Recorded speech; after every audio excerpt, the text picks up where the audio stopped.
వేదికను అలంకరించిన పెద్దలకు, నా ముందున్న కూటమి సైనికులకు ప్రతి ఒక్కరికి వందనం, అభివందనం. నాకంటే ముందు చాలా మంది చాలా గొప్పగా మాట్లాడారు.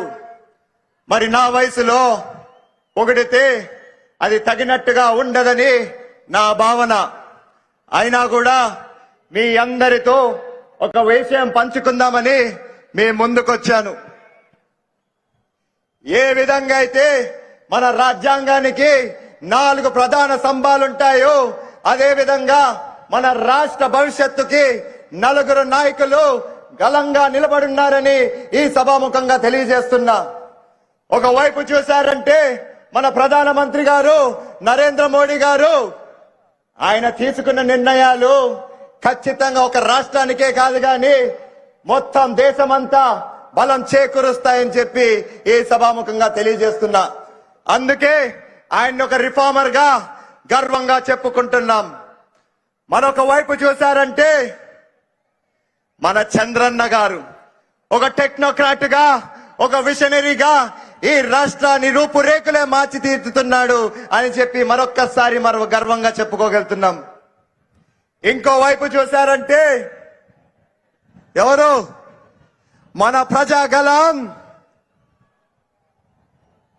మన కోసం ఎంత ధైర్యంగా ఎంతటైనా త్యాగాలు చేసి కేవలం ఈ రాష్ట్రం బాగుండాలని చెప్పి ఒక విప్లవకారుడిగా మన ముందుకొచ్చిన మన పవన్ కళ్యాణ్ గారు. చివరికి మన 4వ స్తంభం, మన యువ నాయకుడు, మన యువ కిరీటం, మన యువ శక్తి, మన భవిష్యత్తు దిశ చూపిస్తున్న నాయకుడు మన నారా లోకేష్ గారు.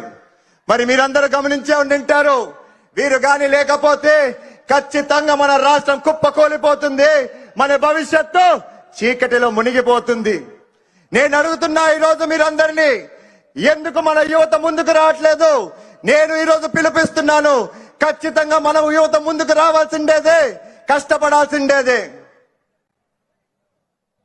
ఎన్నికల ముందు ఖచ్చితంగా మన కూటమి ప్రభుత్వం వచ్చాక 20 లక్షల ఉద్యోగాలు కల్పించాలని చెప్పి లక్ష్యంగా పెట్టి ముందుకొచ్చింది. మరి ప్రభుత్వం ఏర్పడినాక కేవలం 15 నెలల్లోనే 20 లక్షలు కాకపోయినా 11 కోట్ల లక్షలతో పెట్టుబడులు తెచ్చి 11 లక్షల ఉద్యోగాలు కల్పించారని గర్వంగా ఈ సభాముఖంగా తెలియజేస్తున్నా. అదే కాకుండా మీరు మెగా డిఎస్సీ అని చూశారంటే దాదాపు 16,000 ఉద్యోగాలు కల్పించారు. అదే విధంగా 6,000 పోస్టులు పోలీసు ఉద్యోగాలు కల్పించారు.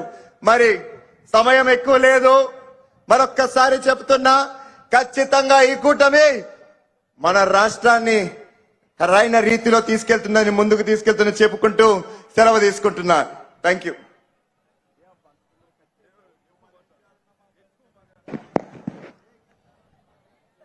అశ్విత్ తర్వాత గుత్తి